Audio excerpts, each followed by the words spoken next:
滑った今あ、こっちに降りた。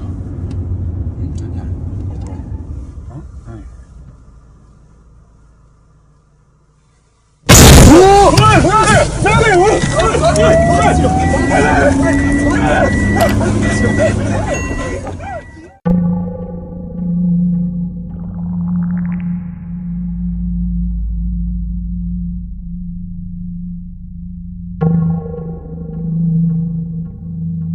Jika kita mempunyai kisah-kisah legenda berkenaan dengan hantu, Jepun juga tidak terkecuali. Sesetengah orang Jepun takut untuk berjalan berseorangan pada waktu malam karena percaya Jepun mempunyai pelbagai jenis hantu yang mengintai di kawasan gelap. Ini termasuklah yure yang bermaksud manusia yang mati kemudian menjadi hantu, dan juga yokai, yaitu roh mitos yang telah menjadi sebahagian daripada cerita rakyat di Jepun untuk berabad lamanya. Sosok-sosok hantu ini menghantui di merata-rata tempat dari sungai-sungai ke kawasan pergunungan hinggalah ke jalan-jalan di bandar. Bermula dari awal abad ke-8, roh-roh ini pertama kali muncul dalam Kojiki, yang merupakan catatan terawal tentang mitologi Jepun, mencatatkan penciptaan Jepun sendiri. Sejak itu, yure dan yokai kerap muncul dalam seni tradisional Jepun seperti ukiyo-e, ukiran kayu sehingga kini. Sesetengah daripadanya dilihatkan sebagai ikon budaya populer, seperti manga yang kemudiannya dihasilkan sebagai anime, yaitu Gagaga no Kitaro, yang mana kesemua watak adalah berbentuk yokai. Berikut adalah 6 legenda hantu Jepun yang paling menyeramkan. Pertama, Kuchisake Onna. Kuchisake Onna adalah yurei modern yang sangat jahat, yang mana namanya secara harfiahnya diterjemahkan kepada wanita mulut terkoyak. Menurut legenda, ketika Kuchisake Onna masih hidup, dia dihukum oleh suaminya karena curang dan berzina.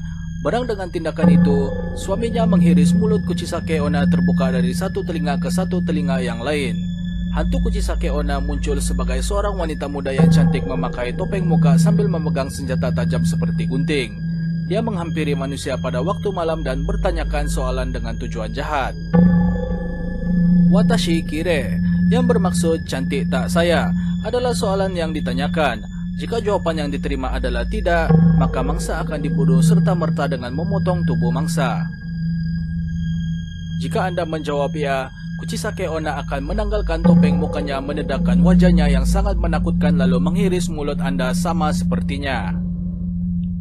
Dengan senyuman yang luas menampakkan gigi tajam, Kuchisake Onna sekali lagi bertanya, "Sekarang masih cantik lagi tak?"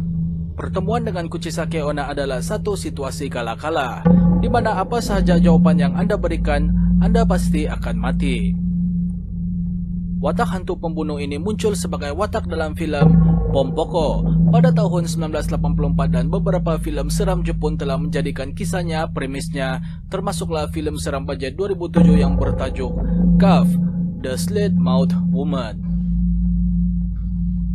Kedua, Yuki Onna.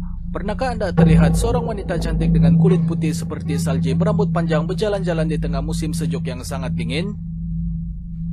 Jika ya, maka itu adalah Yuki Onna atau wanita salji. Apabila dia berjalan di atas kawasan yang dipenuhi salji, Anda tidak akan menemui tapak kakinya. Sebahagian besar cerita Yuki Onna berasal dari wilayah bersalji utara di Jepun, seperti Aomori dan Akita di wilayah Tohoku. Dalam beberapa versi, dia adalah pontianak salji yang menyedot jiwa mangsa-mangsanya. Dalam versi lain, dia menggunakan kecantikan gaibnya untuk memikat lelaki lemah ketika musim sejuk, dan membiarkan mangsanya membeku sehingga mati. Sesetengah mengatakan bahwa Yuki Onna merupakan seorang wanita cantik yang dibunuh dalam salji, dan dia melakukan perkara yang sama untuk membalas dendam. Ketiga, Chochin Obake. Hantu Tanglong ini tidaklah mempunyai niat jahat seperti yokai lain.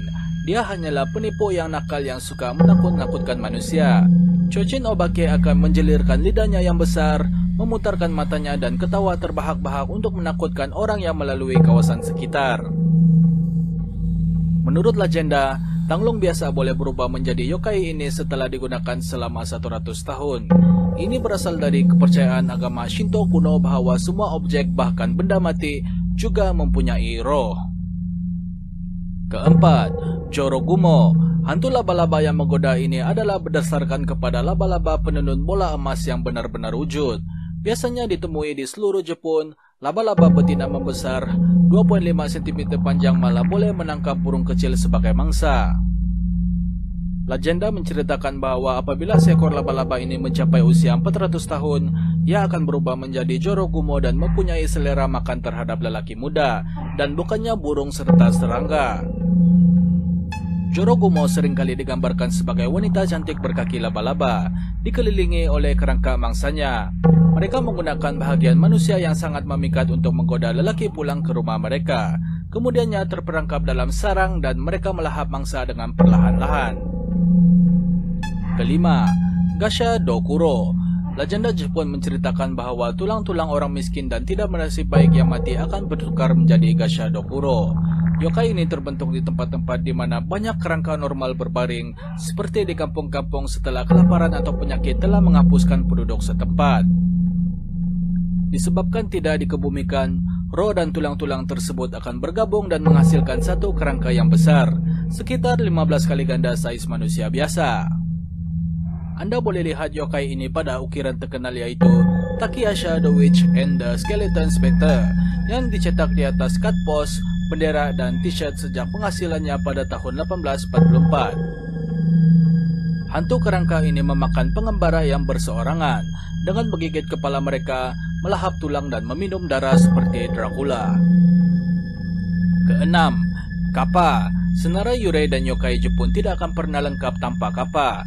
Yokai yang sangat tertanam dalam agama, sejarah dan budaya di Jepun. Malah terdapat sushi yang dinamakan bersempenanya, yaitu Kappa Maki, cucumber roll.